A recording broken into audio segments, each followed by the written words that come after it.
Bueno, muy bien. Aló, sí, ya. Muy bien, buenas tardes. Vamos a tratar en estos 15 minutos de mostrarles la apuesta didáctica que en el programa de medicina de la Universidad del Quindío hemos tratado de implementar. Yo no quería dejar esto, yo he visto que nadie lo ha mostrado, no muestra en su región. Yo me siento muy orgulloso de venir de las mejores tierras y no digo las mejores gentes porque hiero susceptibilidades, Colombia es hermoso en todo, pero allá los esperamos, mire, Cocora, con el árbol nacional, el campus de la universidad donde me gradué y obviamente para quien represento hoy, Parque del Café, los hoteles, hermosos hoteles y las fincas cafeteras con sus gentes allí, ¿no? Entonces, invitados, recuerde que nos está, en solo Salento tenemos más de 20.000 turistas semanales en temporada normal. Entonces, por allá los esperamos. Mi currículum vitae, espero que no lo vean como una presunción ni como vanidad, básicamente es para que lo que yo voy a mencionar aquí me crean, sepan que nace obviamente de una experiencia de más de 28 años en la clínica, 25 años en la docencia, 22 años en la empresarial, tengo una IPS, 16 años en la diabetología del riesgo cardiovascular, 6 años en la coordinación de un programa y yo fui quien fundé el último programa, el programa 57 de medicina en el país. Suficiente evidencia en la literatura que da cuenta de que hay problemas en la calidad de la educación y la educación médica en Colombia. Aquí voy a traer algunos referentes, algunos son de modelo pedagógico, estrategia didáctica, en evaluación, en formación docente y el problema que todos tenemos en integración. Entonces ahí simplemente traigo unos pantallazos de, estas revisiones son todas del año 2009 y digamos que el gran referente en estrategia didáctica es el estudio que yo hice en ese año que lo publicamos en la revista de pedagogía de la Universidad Nacional sobre estrategias didácticas de los docentes para simplemente afirmar esto. Creo que no estoy diciendo nada nuevo tampoco. El modelo pedagógico que predomina y subyace en la mayoría de los programas del país es el tradicional. La estrategia metodológica por excelencia y el que más predomina es el magistral. Hay una coincidencia de buena parte que hay un fracaso académico y ese fracaso en buena parte al parecer depende de que no estamos formados en pedagogía, somos muy buenos clínicos, quirúrgicos, médicos generales, pero en pedagogía bien poco y parece que esos temas para la mayoría de nosotros son exóticos y muchos no se quieren meter. La importancia de modelos innovadores es una necesidad que motiven más al aprendizaje. Predominan estructuras curriculares rígidas en la mayoría de los programas, la necesidad de que la docencia sea profesionalizada y esto lo afirma un estudio de la Universidad Nacional, dice que la pedagogía universitaria se basan en una relación pedagógica autoritaria, aislada, privatizada, incompetitiva que tiene como base la exposición magistral. Hay un mantenimiento de la tradición académica y hay una resistencia al cambio. Mire, yo año 2009 hice la maestría en Manizales en educación y hacía todo el recorrido y llevo desde el año, me gradué en el 88 y estuve 9 años en la formación y las cosas no han cambiado mucho, incluso todo lo que he escuchado acá es lo mismo, la queja de todos es la misma y nos seguimos resistiendo al cambio. Lo que yo digo, hace poco ustedes vieron las publicaciones del ranking de universidades en América Latina, pues bueno, asomamos por ahí con 4 o 6 universidades, entre las 500 universidades latinoamericanas, entre las 1000 en el mundo, parece que asomamos con 2 o 3, ustedes la vieron, puesto 800 y pico, 900 y pico, Andes, Nacional, Javeriana, casi siempre rankeados, pero el resto de la universidad, ¿cuántos programas de medicina en el país? 56, más de 300 entre instituciones y universidad, y eso es lo que tenemos, digamos, para mostrar. Entonces yo sigo diciendo y me sigo preguntando que tenemos serios problemas en la formación. Empecé a revisar de pronto en la literatura que se seguía diciendo con cosas un poco más recientes y fíjese cómo la Organización Mundial de la Salud en publicaciones de la Confederación Médica dice que en educación médica hay serios problemas en la calidad. Sigo revisando también publicaciones 2015, 2016. Actualmente son los especialistas los que guían la mayor parte de la formación médica, desde sexto semestre, o sea, la mitad de la formación son guiadas por especialistas, y una buena parte de las básicas incluso la orientan los especialistas, y todos sabemos las dificultades que el mismo especialista tiene en aceptar la importancia, por ejemplo, de la pedagogía, de introducir otras cosas diferentes a su quehacer disciplinario. Y entonces ahí, como les digo, ya tenemos problemas. No lo digo yo, miren, ahí está Eduardo Álvarez Peñalosa. Fíjese esto, ¿cuántos siglos? Platón, la necesidad de seleccionar la ignorancia absoluta no es el mayor de los males ni el más temible, pero una vasta extensión de conocimientos mal digeridos es peor que eso. Y eso es lo que le tratamos de vender a los estudiantes durante toda la formación, en básicas mucho más. Cuando queremos que se aprendan la bioquímica de Harper o la anatomía de Testila-Target, pues ahora por lo menos se van a Moore, ¿cierto?, a Chatain, y entonces bajan esa enciclopedización un poco, pero sigue siendo una cantidad de contenidos los que queremos vender al estudiante. Aquí está nuestro maestro Alberto Amaya, un excelente referente, doctor en educación, médico, profesor de semiología, y fíjese lo que también dice: todo esto es lo que ha influido de manera significativa en las nuevas generaciones, quienes tienen claridad en cuanto que no es necesario saberlo todo. Las nuevas generaciones lo entienden, pero la mayoría de nosotros pasamos los 50 años, muchos, y ya nos sentimos incluso viejos y le seguimos enseñando lo mismo, ¿cierto? Seguimos vendiéndole lo mismo. Al final lo que el profe quiere vendernos la idea, ese es el reto conceptual en la educación médica actual. No hay tiempo de leerlo todo, pero me gustaría leerlo. Mire esto, una visión, lo que el cambio actual requiere, una visión sistémica de la enseñanza, un currículo que ojalá sea integrador. La educación se centra, esa es la apuesta. La escuela, recuerden McMaster, aprendizaje basado en problemas, eso no es nuevo, eso lleva más de 20 años. A Canadá, después lo asume Harvard. ¿Y cuánto hace que lo asumió Harvard? Yo creo que más de 15 años, y en Estados Unidos más de 50 escuelas tienen aprendizaje basado en, ya lo entendieron, y ellos están ubicados allá arriba siempre. Algo estamos haciendo no adecuadamente. Nuevos rumbos de estrategia en la educación, lo mismo, currículos atiborrados, y cuando lo que se requiere es enseñar los fundamentos, de dónde salen, cómo se aprende, trabajar un poco esos temas del que hemos tanto hablado acá, de la metacognición, y el mismo docente hacer metacognición, cómo está aprendiendo, cómo está enseñando, qué es lo que los estudiantes necesitan, para qué necesitan el conocimiento, o si más que el conocimiento del dato lo que necesitan es saber dónde encontrarlo, cómo hacer una buena selección de ellos, cómo hacer un buen análisis de ellos. Estas son afirmaciones obviamente mías. Hay que aceptar que tenemos problemas en la didáctica, especialmente en las estrategias metodológicas, porque no propiciamos ambientes de participación, sino aprendizaje pasivo, y no entendemos que la mayoría de lo que memorizamos hoy lo olvidamos mañana, porque no se aprende significativamente, y ese es el problema. A ustedes no les pasa, yo creo que en las escuelas, yo por ejemplo doy en primer semestre anatomía o el que da fisiología, y somos profesores de semiología, y cuando retomamos conceptos fundamentales de primer semestre, acabamos de darlos, y el muchacho es absorto, como si nunca hubiera visto eso, y son muchachos incluso con IFES altísimos, o sea, con buen desempeño, pero como no priorizamos el aprendizaje significativo, sencillamente eso se olvida, y seguramente así los datos se aprendan significativamente, hay que entenderlo, y uno como adolescente, eso es casi un mecanismo natural y casi de supervivencia, el olvido. No sé si lo entendemos así la mayoría. No seleccionamos los contenidos que sea pertinente, y casi siempre obligamos al estudiante a que aprenda datos. Yo creo que hay docentes todavía, no sé si acá, cuando el estudiante le pregunta: doctor, ¿de dónde estudio y qué tanto estudio? Y siempre le responden: de todo. Pero profesor, por favor, no hay tiempo, tiene que aprendérselo todo.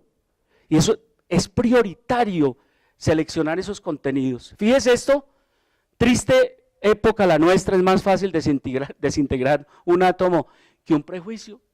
¿Hace cuánto? Un siglo. Einstein ya afirmando cosas. Romper paradigmas es muy complicado. Los que han leído la escuela de Subiría, y la escuela Merani, dice, todas las instituciones se han transformado, todas, hasta la iglesia. Yo creo que la iglesia, si hay una escuela, una institución que digamos que es conservadora, que se mantiene anclada al pasado, en buena parte, y ahí se han transformado, y mire, ahí está el Papa Francisco rompiendo paradigmas, y nosotros no hemos podido romper el paradigma tradicional porque seguimos enseñando bajo esas premisas. La mayoría de los docentes indican a sus estudiantes que todo es importante y todo lo deben aprender. El estudiante memoriza datos que fácilmente olvida, el docente pregunta datos que el estudiante no puede retener, resultado final, desempeño académico deficiente, deserción, desilusión y aprendizaje no significativo. Y seguimos repitiendo lo mismo y seguimos preguntándole datos y pues sencillamente él no es capaz con esa cantidad de cosas en que lo metemos. En evaluación hay una gran necesidad. Medicina pensamos que naturalmente se evalúa y se evalúa bien, pero hay necesidad de romper esto. Seguimos con una evaluación tradicional que es reproductora, sancionatoria y punitiva, evaluación de conocimientos o de datos, instrumentos, uso de pruebas escritas, la finalidad, calificación y promoción. Y el propósito educacional es asegurar una congruencia entre lo que se enseña, lo que se aprende y obviamente en lo que pueda dar cuenta de que esto está fluyendo y está fluyendo bien. En las escuelas de medicina vivimos día a día que falta cohesión, que falta integración, que falta visibilización, que falta transparencia, yo lo llamo honestidad, y que hay enciclopedización en contenidos, cohesión. Yo les pregunto a ustedes, en sus escuelas, ¿cada cuánto se reúnen? Sí, algunos muy juiciosamente dicen, sí, nos reunimos cada 8 días. ¿Quiénes se reúnen? Y en la mayoría de las escuelas lo que uno ve es los de básicas. ¿Quiénes son los de básicas? Los bioquímicos, los fisiólogos, los biólogos molecular. Y dice uno, ¿y dónde están los clínicos, los quirúrgicos? No tienen tiempo. ¿Y a qué horas? Yo digo, ¿a qué horas hacemos cohesión real? Yo sé que hay escuelas que pagan bien, pueden pagar mejor, cobran 27 millones de pesos y es posible que puedan pagar una hora a 60, 80 mil pesos y uno entiende al especialista también, ¿cierto? Cuando una hora mínimo se la están pagando a 55 mil pesos y las universidades, ¿a cómo la estamos pagando? 22 mil, 30 mil, en el mejor de los mundos 48 mil. No nos vamos a hacer, ahí tenemos, como decimos, grandes problemas, seguimos llenando ese ático, porque pensamos que es una tabula rasa, seguimos con esto, ¿cierto? Unas escuelas donde un muchacho copia, el docente dicta, el muchacho poco opina, poco habla, todavía seguimos teniendo estos patrones. Yo no sé si en mi escuela los tenemos, eso lo hablábamos hoy con los compañeros, no les falta sino utilizar la regla, pero utilizan cosas peores, hacen bullying y golpean al estudiante con lo que ellos llaman el látigo de la sabiduría y les dicen brutos, ¿cierto? Y es parecido a eso, cuando lo que necesitamos es esto, ¿cierto? Todos cabemos, todos nos debemos interactuar, el conocimiento debe fluir en doble vía, lo que se evalúa debe ser otra cosa y nosotros mismos somos estudiantes cuando estamos ahí parados y lo debemos entender y muchas veces nos podemos colocar en la misma posición como un par académico. Entonces, esto también pues obviamente es mío, veo muy complicada la situación en el panorama, nuestra docencia frecuentemente, nuestro docente frecuentemente un catedrático conectado poco con la institución, que se siente insatisfecho con lo que hace, mal remunerado, con muy poca identidad y sentido de pertenencia, que solo ingresa a la institución cuando va a la clase y sale corriendo, ¿verdad? Y vuelvo y pregunto, o sea, ¿a qué horas? ¿A qué hora le damos tiempo a todos esos procesos que hemos visto hoy? A los procesos de autorregulación, de heteroevaluación, de coevaluación. Es bien complicado, la situación no es fácil. Yo siempre me pregunto con la decana, ¿qué vamos a hacer? ¿Qué vamos a hacer? O sea, ¿cómo vamos a hacer para atraer profesores que se sientan ahí, se sientan cómodos? Yo no sé si el panorama de muchos de ustedes es diferente, ojalá sea diferente, pero la situación es bien complicada. Y entonces, en esa apuesta de darle respuesta a muchos de los problemas que tenemos, proponemos el SERI. El SERI traduce Seminario Evaluativo de Retroalimentación Interdisciplinar. ¿Tiempo? Ya. Sí, un minuto. ¿Qué es y cómo se desarrolla el SERI? Entonces, aquí está. Es creado en el 2008, inició en el segundo año de medicina, en el sistema. Recuerde que fuimos la primera escuela. Medicina la del Quindío lleva 37 años, año 87, fue la primera promoción, y ahora en el 79. Y fuera la primera escuela que propuso un enfoque por sistemas, cuando todo el mundo decía eso es una locura, y lo que uno ve es que la mayoría estamos migrando, todos están migrando hacia sistemas. Yo pienso que valga la pena darle ese crédito a la del Quindío, que fue el primero que creyó. Entonces, pero más sin embargo, mire que nos costaba, porque parte de los sistemas era para integrar, pero nos costaba trabajo porque era sistema, por ejemplo, cardiorrespiratorio, había el de anatomía, el de histología, el de bioquímica, el de microbiología, y cada uno da su pedacito, lo mismo. Entonces buscamos esta estrategia de integración. Aquí están viendo la estructura evaluativa, 70% lo teórico, y el SERI que proponemos tiene un valor casi de un parcial, se hace antes de los parciales, la práctica vale el 30%, y aquí están los objetivos: generar espacio que propendan por el trabajo colectivo, aumentar el tiempo de espacio que privilegien aprendizaje sobre enseñanza, crear espacio que faciliten integración de diferentes áreas, propender la formación integral, generar espacios de encuentro permanente docentes, hoy lo decían, que por lo menos se vean en algún espacio, generar retroalimentación entre docentes y estudiantes, diversificar e incrementar estrategias de evaluación, no solo el parcial. ¿Cuántos años duramos en la medicina que solo era el parcial y con eso la gente teníamos deserciones o mortalidades del 80%? Llegamos a tener. Estimular a los estudiantes la disciplina de estudiar juiciosamente previo a los parciales, algunos no lo hacen. Visibilizar que los docentes quieren que los estudiantes aprendan, comprendan o retengan. Servir de referente a la evaluación en los parciales teóricos. Permitir a los docentes indagar por el nivel de conocimiento al final de cada unidad temática. Preparar al estudiante para los escenarios de confrontación, discusión. Los escenarios, los estudiantes sienten mucho miedo. De hecho, arrancamos y les voy a contar, quisieron tumbarlo muy rápido porque la gente decía, eso es un espacio de terror. Claro, pero el terror lo daban los docentes que seguían anclados al pasado, y eso fue lo que casi hace que eso desapareciera. Entonces, básicamente, antes de los parciales, una semana antes, los docentes pasan unos interrogantes cuando es la parte de preclínica que ustedes llaman, nosotros lo llamamos intervención en procesos morfofuncionales de cardiorrespiratorio. Ellos pasan casos clínicos, el de semiología, los de patología y farmacología se adhieren a eso, y en el evento, en el momento del encuentro, lo que se hace es la discusión de esos interrogantes. Cuando es la parte morfofuncional, cada docente igual pasa unos interrogantes. Esos interrogantes además son el referente del parcial después, pero son el referente de resolver en el momento del encuentro. Entonces aquí está, en el caso de semiología, un docente de semiología hace un caso problema y los otros se adhieren a él. Este caso problema y los interrogantes deberán ser entregados una semana antes. Se programan 4 series en todo el semestre. El día de serie en un espacio-tiempo promedio de 3 horas se desarrolla el mismo. Lo hemos desarrollado de todas las maneras que ustedes quieran, con preguntas, con respuestas, simplemente por grupos de estudiantes, con pregunta dirigida a estudiantes escogidos al azar. Lo hemos hecho de todas las maneras.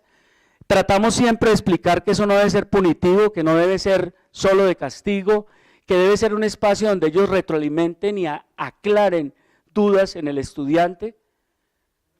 La nota obviamente es de 1 a 5 y algunas conclusiones. La actividad todavía se mantiene, se hizo inicialmente en el tercer semestre y ya se aplica en 7 semestres. Con el primer año prácticamente desde el comienzo hubo buena aceptación, aunque como era obvio genera miedo escénico y se ha tratado de aminorar. La actividad para el segundo año en su primera experiencia resultó conflictiva y como les dije se trató de acabar. Por todos los medios posibles el segundo año intentó quitarla, pero mire, todo lo generaba un docente que quería utilizar eso como medio además de castigo, de agredir a los estudiantes. Eso lo hemos ido bajando. De hecho hubo hasta docentes X que decían, yo no quiero estar ahí si eso se hace así. A todos le explicamos que esa no era la intención, que simplemente el docente tradicionalista quería mantenerse ahí y en un momento determinado casi que se le pedía que si no era capaz de cambiar, lo mejor es que no estuviera. Digamos que ha cambiado, ya terminó. Con el tiempo para este año se les recomendaba a los docentes que dicha actividad tenía carácter formativo, constructivo y que era una construcción social y colectiva del conocimiento. La idea es que lo mantenemos, tratamos, ojalá, ahora tenemos un decano, digámoslo así, egresado de la nueva generación, que yo sé que seguramente todos estos procesos los va a aprovechar más, los va a apoyar más y seguramente se van a privilegiar. Muchas gracias, me disculpan el tiempo.